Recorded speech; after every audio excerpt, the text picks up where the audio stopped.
João capítulo 3, verso 16, que todos vocês sabem de cor. Vamos lá?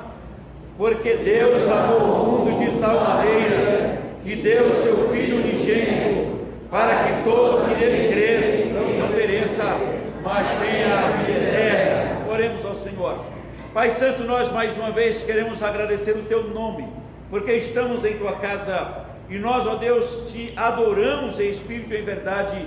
E, ó Deus, essas crianças também que estão aqui à frente, que elas continuem aprendendo o temor do Senhor, que é o princípio da sabedoria, e agora, ó Deus, na linguagem delas, que elas possam ser edificadas, bem como nós aqui, os adultos também, possamos ouvir e entender a Tua voz. Queremos, ó Deus, que fale ao nosso coração, em nome de Jesus, que o Teu Santo Espírito ilumine cada um de nós, para que possamos compreender e exercitar aquilo que o Senhor quer para a nossa vida, não só espiritual, mas também física. Fica, pois, ó Deus, com a Tua igreja, em nome de Jesus. A igreja pode sentar, mantém a Bíblia aberta aí em João capítulo 3, verso 16, que é um dos textos que todo cristão conhece, um texto que todos nós conhecemos desde criança. É os dois textos mais conhecidos da Bíblia, é João 3,16 e Salmo 23, que fala e faz uma declaração dizendo que o Senhor é o teu, é o meu, é o nosso pastor, sendo assim nada nos faltará. E mesmo que Ele nos faça andar, pelo vale da sombra e da morte, não teremos mal nenhum, porque o Senhor está conosco, e Ele mesmo prepara uma mesa diante dos nossos adversários, unge a nossa cabeça com óleo, nosso cálice transborda, e a bondade e a misericórdia do Senhor está conosco sempre, até a vinda do Senhor. E o João 3,16, essa declaração de fé, é um resumo da fé cristã. Nós tivemos aí no dia 31 os 506 anos da história da Reforma, e nós vamos pensar sobre esse tema, herdeiros da Reforma, herdeiros de Deus. E aí hoje, 506 anos depois da Reforma, eu quero falar sobre 10 pontos, mas serão bem práticos, bem objetivos. Primeiro, os 5 pontos que nem sempre todos os irmãos saibam, mas o que Lutero estava defendendo diante de uma crise espiritual extremamente grande. A igreja supostamente cristã estava perdida, caminhando numa direção contrária à palavra de Deus, contrária à fé cristã, contrária à teologia bíblica, contrária ao próprio Cristo, contrária ao próprio Deus, contrária à ação do Espírito Santo. E aí Lutero se levanta e prega lá suas 95 teses, mas ele resume praticamente a sua teologia em 5 pontos interessantes. Era como se ele dissesse: de agora em diante só a fé, porque antes era a fé mais alguns penduricalhos que estavam pendurando na fé cristã. E ele disse: de agora em diante também só a Bíblia, porque além da Bíblia tinha mais alguma coisa, e principalmente a fé avassaladora, que fora da igreja não tinha salvação, a igreja era fonte de salvação. Terceiro, só Cristo, porque além de Cristo tinha boas obras, tinha tantas outras coisas. E a quarta, só a graça, porque além da graça também tinha outras coisas. E por fim, ele diz: só Deus dá glória. E a Bíblia diz que a glória de Deus não é repartida com outros. Então estes são os 5 pontos que Lutero defendia. Olha, só a fé, só a Bíblia, só Cristo, só a graça e só Deus. E aí Calvino também vem com 5 pontos, que é interessante, mas ele vem com uma teologia bíblica, que depois, claro, vai para uma teologia sistemática, e ele vai dizendo: olha, a total depravação do ser humano. Ele diz que o homem não é bom, pelo contrário, a sua total depravação depende da graça e misericórdia de Deus. Segundo ponto, eleição incondicional, queiramos nós ou não, mas a Bíblia diz que fomos eleitos segundo a presciência de Deus Pai, antes da fundação do mundo, para sermos santos e irrepreensíveis perante Ele. E ele diz isto em amor. Depois, ele diz que a expiação limitada, expiação direcionada aos eleitos segundo a presciência de Deus Pai. aplicada no tempo, na história, pelo Espírito Santo, que convence esse homem, na sua total depravação, que ele é pecador, que ele precisa da graça e da misericórdia, que ele não consegue perdão além da graça e bondade e misericórdia de Deus. E ele disse: essa expiação, a morte de Cristo, foi para esse eleito. E aí cabe um adendo seguinte: o sangue de Cristo é suficiente para a salvação de todo ser humano, mas eficaz na vida dos eleitos, dos que creem. Suficiência é uma coisa, a eficácia é outra coisa. Senão nós vamos crer na chamada a salvação universal de todos, todos serão salvos. A quarta coisa, diz que Calvino defendia o quarto ponto, ele disse: a graça irresistível, ou seja, quando o Espírito Santo toca, não há resistência, porque o Espírito Santo vem e faz um homem velho nascer de novo. Quinto ponto, ele disse: perseverança dos santos. E aqui alguns se confundem, eu fico meio perdido, porque aí vai dizer, claro, com base bíblica, uma vez salvo, sempre salvo. Não existe essa história do pecador perder a graça, perdeu a salvação, caiu, foi para o inferno. João diz que os que saíram é porque não eram, se fosse, teriam permanecido. É graça e misericórdia incondicional. Ele disse perseverança, sabe por quê? Porque é Deus que é fiel, não é o pecador.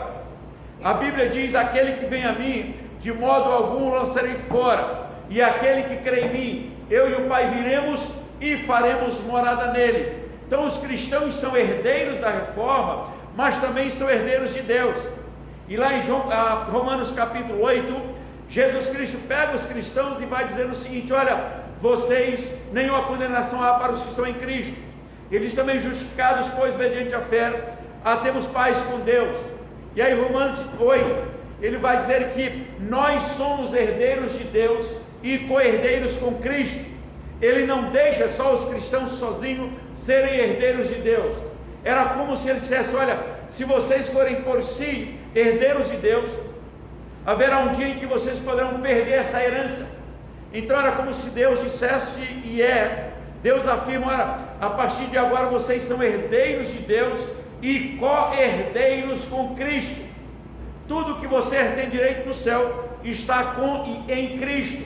Por isso que não há nenhuma condenação para os que estão em Cristo Jesus. Há uma dificuldade hoje por causa, primeiro, da ação do inimigo, e depois a heresia que está em alta, a apostasia que está em alta. Nunca tivemos talvez tanta facilidade com os hereges em nossos dias, e tanta facilidade para eles serem cridos por meio das mídias. Então você vê tantas bobagens que não tem base bíblica, não tem conteúdo bíblico, mas é um achismo, um pensismo absoluto. E aí a heresia caminha a passos largos em nossos dias, ao ponto de renegarem o próprio Cristo, renegarem Deus, a soberania e a salvação pela graça. Há um esforço, gente achando que de alguma forma entrará no céu pelo seu esforço. Outros chegam a negar tudo e vão dizer: olha, afinal de contas Deus é amor, todos nós somos filhos de Deus, Deus não mandaria um filho para o inferno. E aí eles começam num amor, apaixonados, tentando justificar todas as suas mazelas, para dizer: Deus é amor, Deus não manda ninguém, Deus não tem como aplicar o seu juízo, porque afinal de contas Deus é amor. Mas volte os seus olhos para João 3,16, para esse resumo dessa chamada à fé cristã. Ele diz: é verdade que Deus amou o mundo de tal maneira, de uma forma tão extraordinária e absoluta, ao ponto de ele mandar o seu Filho, para que todo que nele crê não pereça, mas tenha vida eterna. Ninguém pense que sem crer e sem ter o Cristo como Senhor entrará no céu. Não tem como. Alguns tentam dizer: mas nós amamos, mas nós somos assim, nós somos dessa ou daquela forma. E ele diz: não, mas não entra. Vamos fazer um passeio por João, por exemplo, capítulo 1. Aí ele apresenta o Cristo como o Criador do universo e sustentador, e diz que sem ele nada do que foi feito se fez. Em seguida ele vai apresentar o próprio Cristo como o Cordeiro de Deus que tira o pecado do mundo. Não tem outro meio, não é a igreja não tira pecado de ninguém, mas o Cordeiro de Deus tira, e é esse Cordeiro que João 3,16 apresenta. Olha, todo que crê no Cordeiro, ele diz, será salvo, porque ele tira o pecado do mundo. Em João 2, Cristo é chamado lá para bodas de Canaã, e aí tem aquela história extraordinária lá da transformação de água em vinho. João 3 tem o encontro de Cristo com Nicodemos, e Nicodemos fica confuso para dizer: Senhor, como é que pode um homem velho nascer de novo? Por acaso ele pode voltar à barriga materna? Ele disse: não, eu estou falando de coisa espiritual, e o que não nascer de novo não pode ver o reino ou entrar no reino de Deus. Como é que nossos dias está se afirmando que todos serão salvos? O importante é você ter uma religião, o importante é você ser feliz, o importante é você amar. Deus não faz acepção, isso é outra coisa. A salvação é tão somente pelo Cordeiro de Deus. A partir de João 5 começa ministério mais direto de Cristo, com milagre, com discussões sérias, e aí vai até o capítulo 10, quando Cristo se apresenta como o bom pastor, que dá a vida pelas suas ovelhas. João 14, ele chama a atenção para o pecador, para dizer: olha, não fique perturbado, porque eu vou para junto do Pai, na casa do Pai tem muitas moradas, não se turbe o vosso coração, credes em Deus e credes também em mim. Ele disse: eu vou, mas eu volto. E tem gente achando que o Cristo não volta. É só você viver como está, e o inferno já está por aqui mesmo, o céu também. Mas a Bíblia diz: olha, eu vou e volto, e eu os receberei para mim mesmo, para que onde eu estou estejais vós também. João 15, ele volta a falar do mundo, para dizer: olha, meu pai é o agricultor, mas eu sou a videira, e vocês são ramos, e se não estiverem ligados a mim, não poderão produzir frutos, é fato. João 16, ele fala que todos estes têm o Consolador, que é o Espírito Santo, e ele disse: ele vai guiar vocês em toda a verdade. E aí João 17 vem para a longa oração de Jesus Cristo, que ora por você também, para dizer: Pai, eu não peço que os tires do mundo. Se você liga com 1 João 5,19, e diz: esse mundo jaz no maligno. E ele diz: Pai, eu não peço que tires do mundo, mas guarda-os na tua palavra, porque a tua palavra é a verdade. E ele diz: Pai, sustenta-os, guarda-os, livra-os do mal. Pai, eles estão sendo enviados ao mundo, como também eu fui enviado, mas eles não são do mundo. Então os cristãos de todos os tempos, eles estão no mundo, mas não são. Eles são herdeiros da reforma, mas antes eram herdeiros de Deus. E os cristãos contemporâneos sempre serão herdeiros de Deus.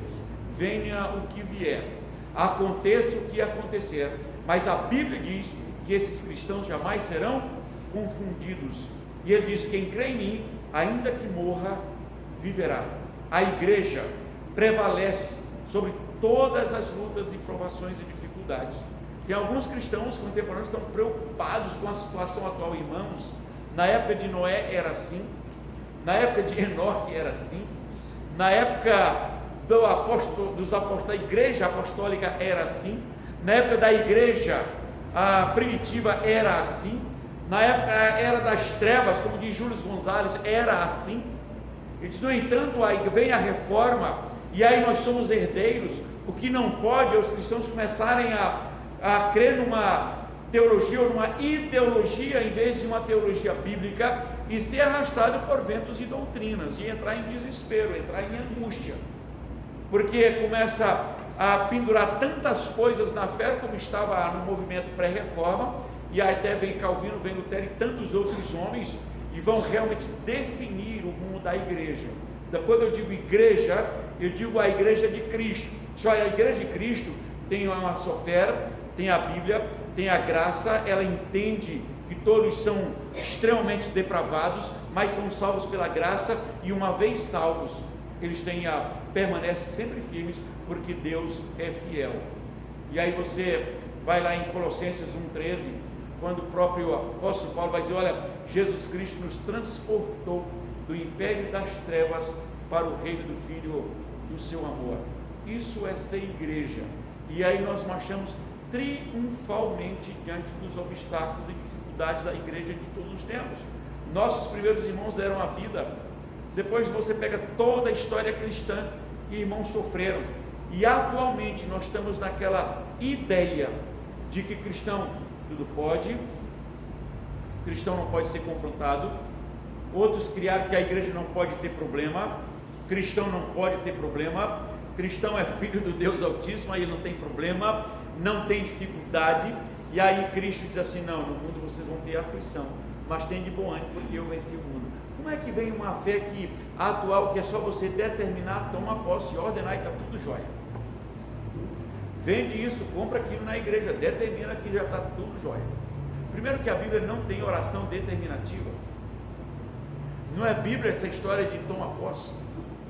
Não tem base bíblica para isso.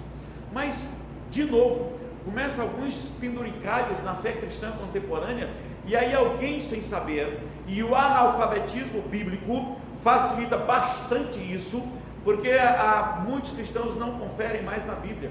Vamos ver o que a Bíblia diz. Mas alguns começam a dizer: não, eu vou para onde eu sou tratado melhor, eu vou para onde aqui eu faço qualquer coisa, eu vou para onde está tudo mais fácil, basta você fazer isso ou fazer aquilo, já está tudo jóia, já está garantido. Nesta igreja tem isso ou tem aquilo. Irmãos, a igreja presbiteriana é só vamos dizer assim, um elo de todas as comunidades que tem no mundo inteiro. Ou seja, a fé cristã vem do coração de Deus para o coração do pecador.